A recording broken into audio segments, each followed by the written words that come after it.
প্রথমেই আমরা একটা পাত্রে জল নিয়ে নেব, সেটাকে গরম করে নেব যেন আমাদের হাতটা সহ্য করতে পারে সেরকম গরম। নিয়ে তারপর আমরা সেই জলটাকে আলাদা একটা বড় পাত্রে ট্রান্সফার করে নেব। নিয়ে তারপরে আমরা ওতে দেখছো তোমরা দুটো শ্যাম্পু স্যাশে আছে, 1 টাকা দামের পাতা আছে, সেইটা জলে নিয়ে নেব। নিয়ে আমরা জলে ওটা ভালোভাবে দেখছো ফেনা হয়ে গেছে গুলিয়ে নেব।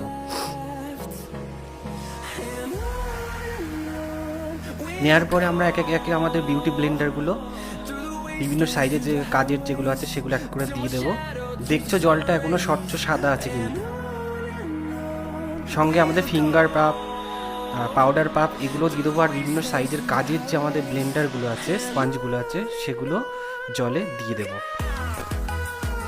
দিয়ে কিন্তু আমরা জলে এটাকে 10 মিনিট রেখে দেব। জলটা কিন্তু হাতে সহ্য হয় এমন গরম আছে, তার সঙ্গে শ্যাম্পু দেওয়া আছে গুলে। তারপরে একে একে আমরা ব্লেন্ডার পাপ, ফিঙ্গার পাপ, স্পঞ্জ এগুলোকে দিয়ে দিলাম এর মধ্যে। দিয়ে ভালো করে এগুলোকে পুরো ডুবিয়ে দেব, দিয়ে নাড়াচাড়া করে নেবো একবার। নিয়ে 10 মিনিট টাইম নেব এটাকে অ্যাবজর্ব হওয়ার জন্য। দেখছো অটোমেটিক্যালি এর থেকে ফাউন্ডেশনগুলো বেরিয়ে জলটা কালারটা চেঞ্জ হয়ে গেছে। আমরা এটাকে চেপে চেপে এইভাবে ভালো করে ভিতর থেকে এক্সট্রাগুলো যেগুলো ফাউন্ডেশন আছে, পাউডার আছে, কন্ট্রোল ক্রিম আছে, সেগুলোকে সব ওর থেকে চেপে চেপে ভালো করে যতটা বেরোনোর বেরিয়ে যাবে চাপবো আমরা ভালো করে, চেপে চেপে সেটাকে বার করে নেব। চাপার পরে কিন্তু আমরা ওটাকে জলে আবার ভালো করে ডুবিয়ে দেব। জলটাকে যেন ভালো করে সোক করে নেওয়ার মধ্যে। দেখছো তোমরা জলের কালারটা কিন্তু চেঞ্জ হয়ে গেছে। অটোমেটিক স্পঞ্জ, বিউটি ব্লেন্ডার এগুলোর থেকে যেগুলো ছিল ফাউন্ডেশন এক্সট্রাক্টগুলো ছিল সেগুলো বেরিয়ে এসছে জলে। আর কালারগুলো দেখো অনেকটা পরিষ্কার হয়ে গেছে আগের থেকে। ওদের নতুন যে কালারগুলো ছিল সেইগুলো অনেকটা চলে এসছে।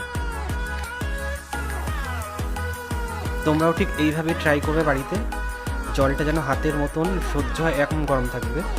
দেখো জলের কালারটা কিন্তু একদম চেঞ্জ হয়ে গেছে, ফাউন্ডেশনগুলো বেরিয়ে জলটার কালার কিন্তু একদম চেঞ্জ হয়ে গেছে। এরপরে আমরা আমাদের ফাউন্ডেশন যে ব্রাশগুলো আছে, মেকআপ ব্রাশগুলো আছে, সেইগুলো ওর মধ্যে ধুয়ে নেব ভালো করে। সেটা কিভাবে করব দেখে নেব।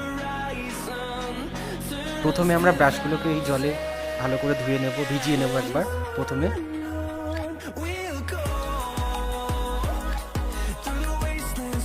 প্রত্যেকটা ব্রাশ কিন্তু একইভাবে আমরা প্রথমে ভিজিয়ে নেব ভালো করে জলে, ওই জলটাতেই।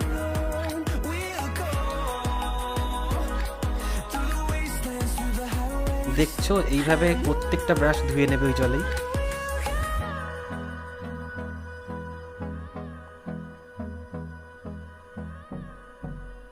তারপরে আমরা কি করব, বুড়ো আঙুলের সাহায্যে ভালো করে ওটাকে হালকা হালকা করে ঘষে ধুয়ে নেব। কিন্তু খুব প্রেশার যেন না পড়ে, কারণ আমাদের ব্রাশের এটা খুব সফট হয়, খুব জোরে না, হালকা হাতে, যাতে ওর ভিতরে যে এক্সট্রাগুলো পাউডার ফাউন্ডেশন যেগুলো থাকে যেন জলে বেরিয়ে আসে।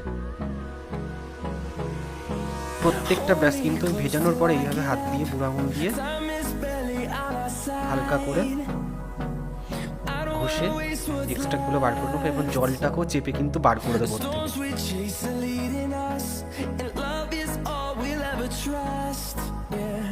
আর দেখছো এর যে আমরা ব্লাশিং করেছিলাম সেই ব্লাশের কালারটাও জলে বেরিয়ে আসছে। এসে ব্রাশের কালার কিন্তু অটোমেটিক সাদা হয়ে আসছে, মানে কালার পরিষ্কার হচ্ছে ব্রাশগুলো।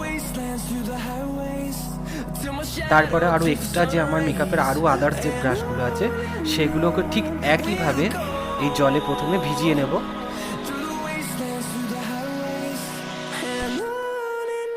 নিয়ে তারপরে এক এক করে ব্রাশগুলো ঠিক একই প্রসেসে আগের ব্রাশের মতন পরিষ্কার করবো। দেখছো ওর থেকে কিন্তু কালার বেরোচ্ছে।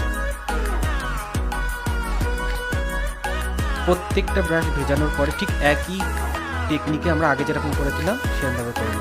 এইবারে দেখছো আমার আইশ্যাডো ব্রাশগুলোকে আমি সেম ওই টেকনিকেই ভিজিয়ে নেবো ওই জলে আগে ভালো করে।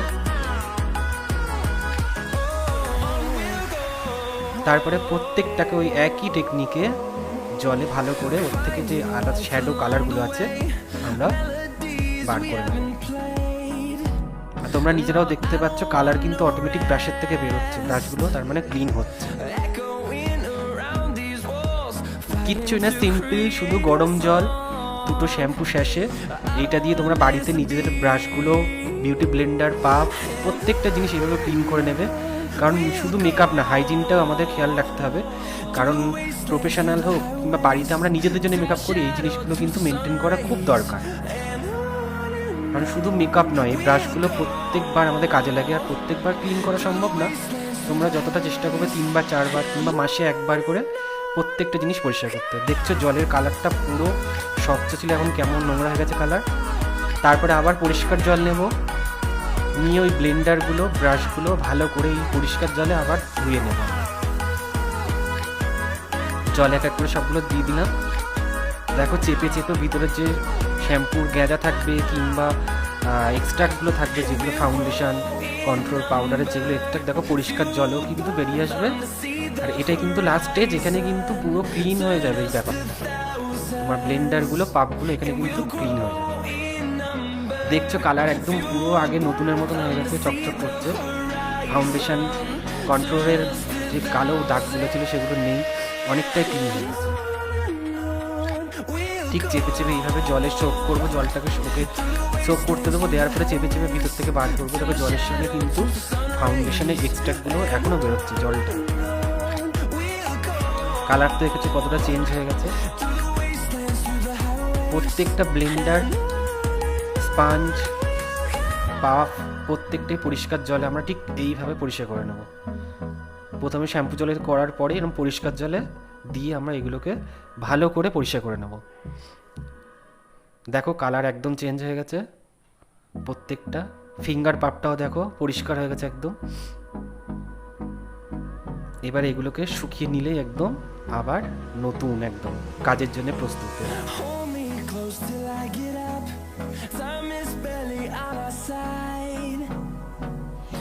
শুধু মেকআপ নয়, মেকআপের সঙ্গে হাইজিনটা মেনটেন করা ভীষণ দরকার।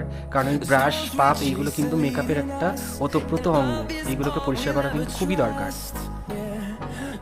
তারপরে দেখছো আমার মেকআপ ব্রাশগুলোকে আমি ঠিক ওইভাবেই ভিতরের থেকে যে এক্সট্রাক্টগুলো আছে, মানে শ্যাম্পুর গ্যাঁজা বলো কিংবা আরও যতটা নোংরা আছে ওর মধ্যে, নোংরা বলতে কালারগুলো, সেগুলো সব এই পরিষ্কার জলে ধুয়ে নেব এবং চেপে জলটাকে বার করে দেবো। প্রত্যেকটা ব্রাশ আমরা এইভাবেই করে নেব। মেকআপের প্রত্যেকটা ব্রাশ এইভাবে আমরা পরিষ্কার করে নেব। এগুলো তোমরাও করবে। দেখো সবসময় তো করা সম্ভব না, যতটা মেনটেন করা যায় চেষ্টা করবে, মাসে 1 বার কিংবা 2 মাসে 1 বার এইভাবে তোমরা করে নেবে বাড়িতে সবাই। দেখো এই পরিষ্কার জলটাও কিন্তু নোংরা হয়ে গেছে। এবার এগুলোকে রোদ্দুরে দিয়ে শুকিয়ে নেওয়া পাবে। দেখো আমি পেপার পেতে আমার টাওয়ালের ওপরে যেগুলো রোদ্দুরে দিচ্ছি এগুলো শুকিয়ে যাবে, শুকিয়ে গেলেই রেডি। থ্যাংক ইউ পুরো ভিডিওটা দেখার জন্য।